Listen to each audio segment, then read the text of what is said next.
चेतोदर्पणमार्जनम् भवमहादावाग्निर्वापनम् श्रेयकैरवचन्द्रिका वितरणम् विद्यावधूजीवनम्। हरे कृष्ण। चैतन्य महाप्रभु ने जो शिक्षाष्टक हमको दिया है, उस शिक्षाष्टक में पहले श्लोक में उन्होंने नाम की महिमा का वर्णन किया। शुद्ध हरि कीर्तन, श्री कृष्ण संकीर्तनम, इससे प्राप्त होने वाले समस्त लाभों का वर्णन किया, जिसमें सबसे पहला लाभ है चेतो दर्पण मार्जनम।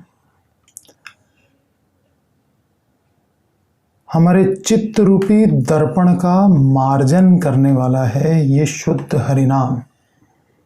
जब हम शुद्ध सत्संग में निरंतर हरि कथा का श्रवण करेंगे तो हमारे मुख से शुद्ध हरिनाम उच्चारण हो पाएगा, और जब शुद्ध हरिनाम उच्चारण होगा तो हमें 7 प्रकार के लाभ प्राप्त होंगे, जिसमें से पहला लाभ है हमारे चित्त रूपी दर्पण का मार्जन हो जाएगा। तो चित्त की तुलना दर्पण से क्यों की गई?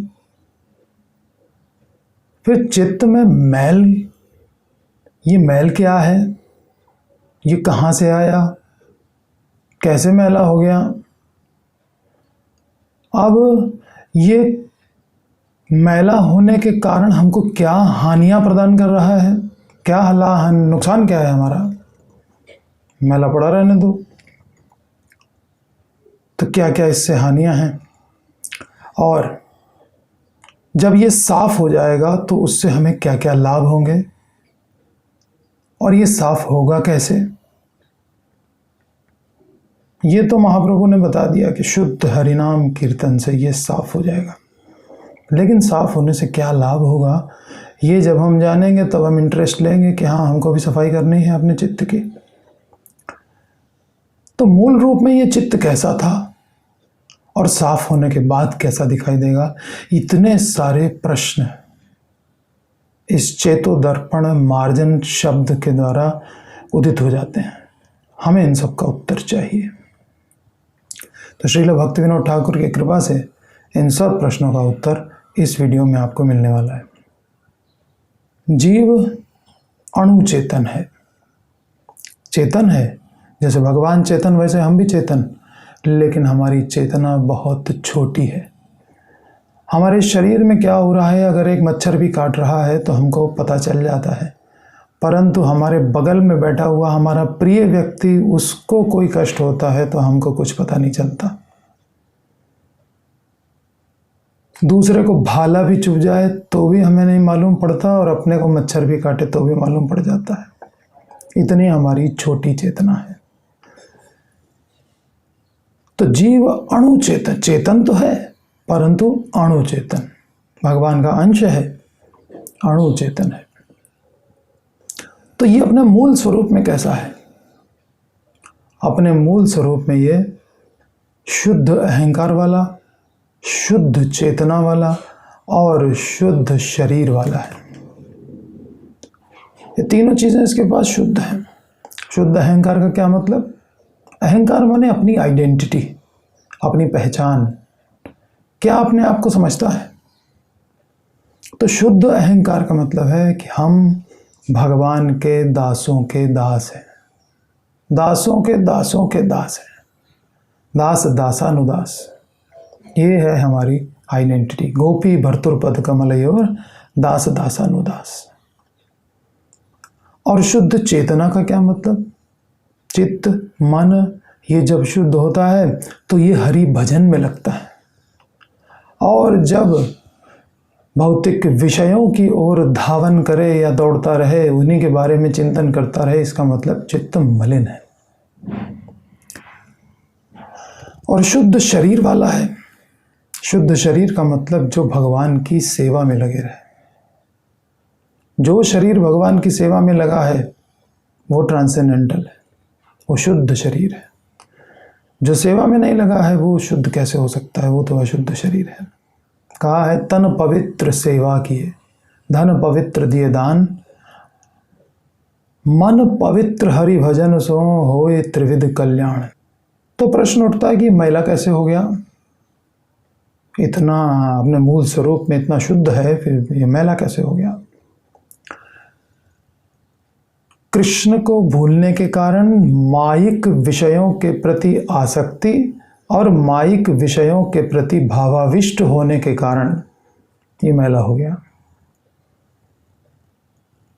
मायिक विषयों के प्रति भावाविष्ट क्या मतलब?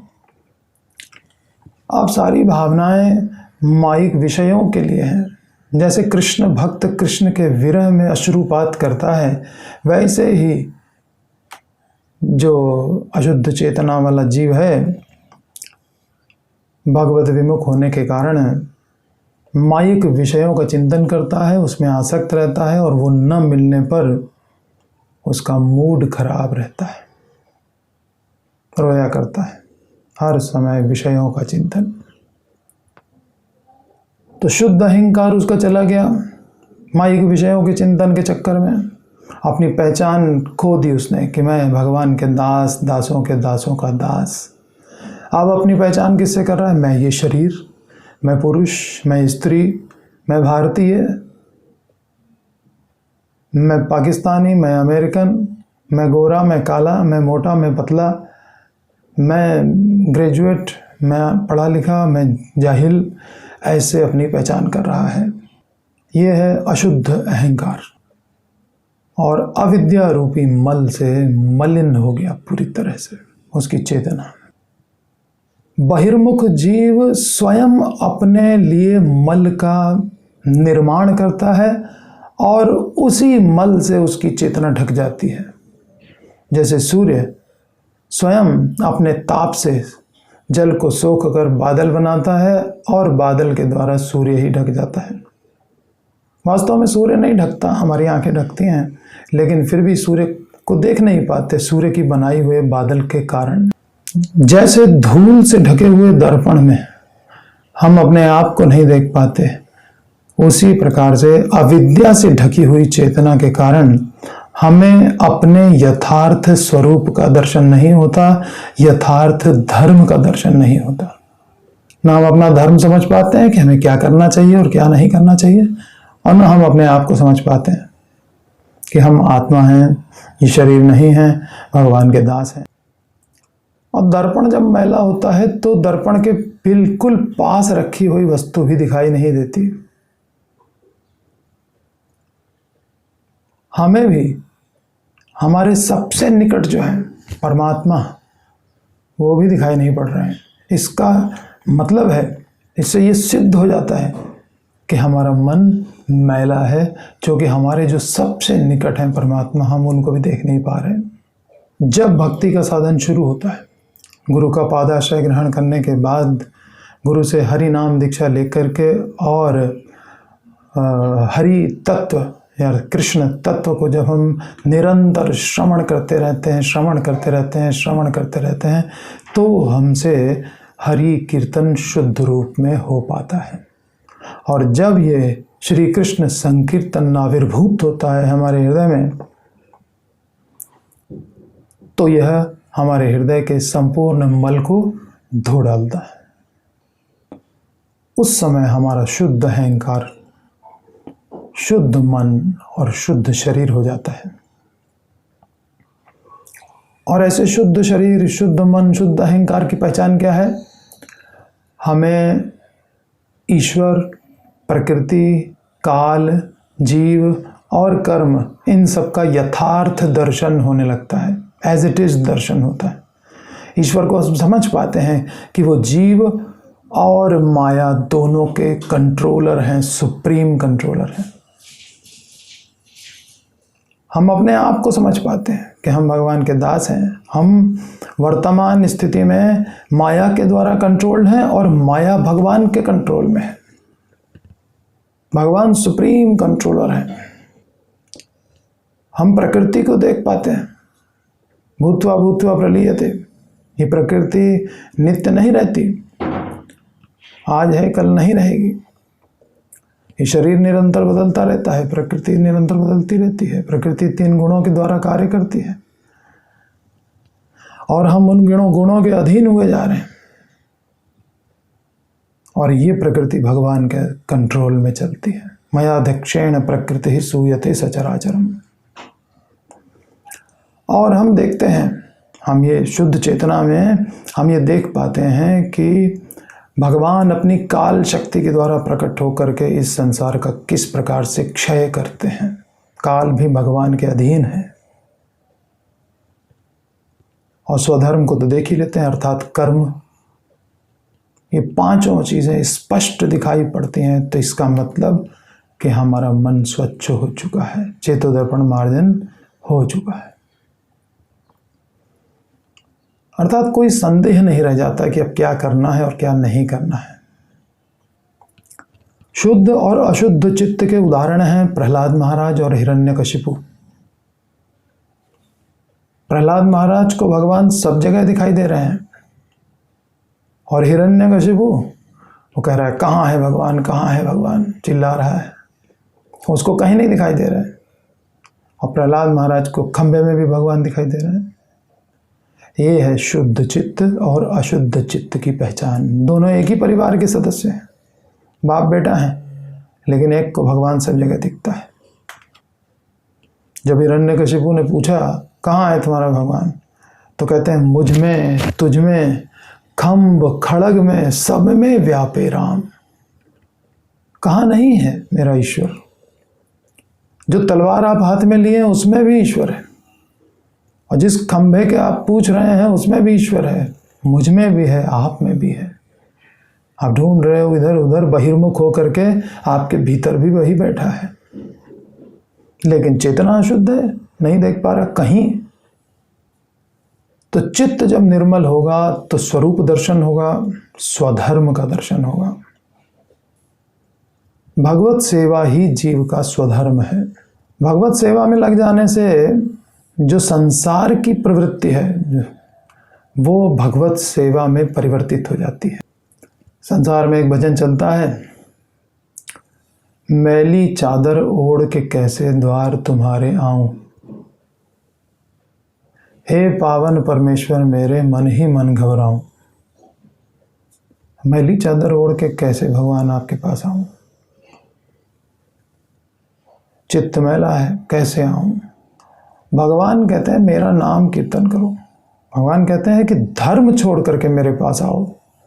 सर्वधर्मान परित्यज्य माम एकम शरणम व्रज। भगवान ने कभी नहीं कहा कि पाप छोड़ करके मेरे पास आओ। हम कहाँ पाप छोड़ पाएंगे? धर्म तो हमने अनादिकाल से सब छोड़ ही रखा है। धर्म छोड़ करके आने को कह रहे हैं। जो तुमने अपने मनमाने धर्म बना रखे हैं ना, समाज के प्रति, परिवार के प्रति, ये भगवान के प्रति का धर्म सब भूल गए। बाकी सबके प्रति धर्म याद आ जाता है जब भगवान की बात आती है। तो अभी टाइम कहाँ है, अभी उम्र कहाँ है, समय आएगा तो सब कर लेंगे। भगवान जब चाहेंगे तो करा लेंगे। 50 बहाने आदमी के पास है। तो पाप छोड़ करके नहीं आना है, पाप भगवान छुड़ाएंगे। अहम त्वा सर्व पापेभ्यो मोक्षयिष्यामि मा शुचः। तुम धर्म छोड़ के मेरे पास आओ, तुम्हें लगता है पाप लगेगा, मैं पाप सब साफ कर दूंगा। जैसे एक छोटा बच्चा जो माँ पर पूरी तरह निर्भर है, अभी चलना भी नहीं जानता है, बिस्तर पर बैठे बैठे उसने मलमूत्र त्याग कर दिया। अब माँ क्या कहेगी कि पहले साफ हो जाओ, उसके बाद मेरी गोद में आना, या खुद उठा करके साफ करेगी, क्योंकि वो शरणागत है। माँ बच्चे को खुद साफ करेगी, शरणागत बच्चे को, उसके बाद प्यार से गोद में भी उठाएगी।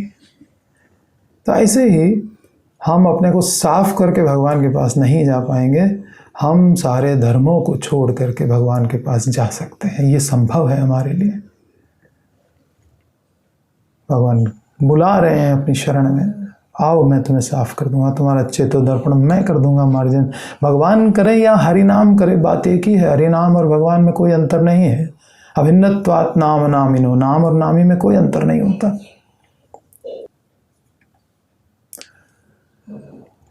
तो शरणागत हो जाओगे तो मैं तुम्हारे पाप दूर कर दूंगा। और शरणागति कैसे होती है? शरणागति तो भक्त के माध्यम से होती है, गुरु के माध्यम से होती है। बिना गुरु के शरणागति होगी नहीं, पहले गुरु के शरणागत होना पड़ता है। तो गुरु के पास किसको जाना चाहिए, कब जाना चाहिए? जब संसार अच्छा न लगे, जब लगे कि हाँ यहाँ कोई सुख नहीं है, त्रिलोक का राज्य भी अगर मुझे निष्कंटक मिल जाए तो भी मेरे इंद्रियों को सुखाने वाले इस शोक को दूर नहीं कर सकता। ये संसार ऐसा दुखालय है, मेरी कोई योजना इस दुखालय को सुखालय नहीं बना पाएगी। जब ऐसा विचार मन के अंदर ठोस रूप से उदित हो और अपने कल्याण की तीव्र इच्छा हो, तब अगर व्यक्ति वैष्णव संग करता है, गुरु के पास जाता है और उनका दोष दर्शन नहीं करता, केवल उनके गुणों का दर्शन करता है, उनकी शरण लेता है, पूरी तरह से उनकी आज्ञा का पालन करता है, निश्चित रूप से उसके चित्त का दर्पण साफ हो जाएगा। वो उसको हरि नाम देंगे, कृष्ण तत्व से उसको अवगत कराएंगे, उससे शुद्ध हरि नाम होने लगेगा और हरि नाम अपना प्रभाव दिखाएगा और उसके चित्त को साफ कर देगा। हरे कृष्ण। निताई गौरंग जय निताई